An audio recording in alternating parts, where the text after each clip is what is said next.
Headline news for Friday, February 10th from the Westchester County Business Journal, Fairfield County Business Journal, and westfaironline.com. Peter Katz reporting. Former Vice President Mike Pence has been subpoenaed by Special Counsel Jack Smith, who is conducting the Justice Department's criminal investigation into Donald Trump's attempted coup. The subpoena would require Pence to testify under oath and tell the truth about Trump's actions in trying to get him to refuse to count the Electoral College votes that elected Joe Biden as president. In an interview with the Associated Press, Pence said yesterday that he believes Trump has a right to run again for the White House if that's what he wants to do. However, Pence told the AP he believes the American people are looking for new leadership. In 2017, before Republican George Santos of New York was elected to Congress, he was charged with writing bad checks in Pennsylvania. Multiple bad checks totaling $15,000 were passed to dog breeders, and Santos was charged with the crimes in York County, Pennsylvania.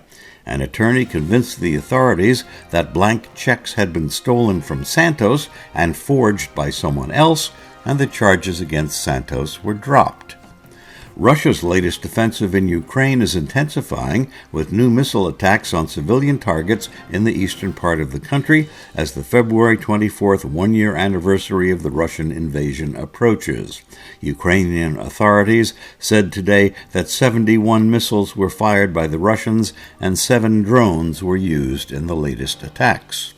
Turkish President Erdogan, who stands for re-election in May, said today in an understatement that the earthquake that his country and Syria have been facing is one of the greatest disasters Turkey has ever faced. The known death toll from the quake has now gone over 22,000. Rescuers still were able to pull a few survivors from the rubble as of this morning. Russia says it will cut oil production by 500,000 barrels a day beginning in March. Russia says it wants to force up the price of oil in retaliation for economic sanctions imposed by the West because of the war Russia started against Ukraine.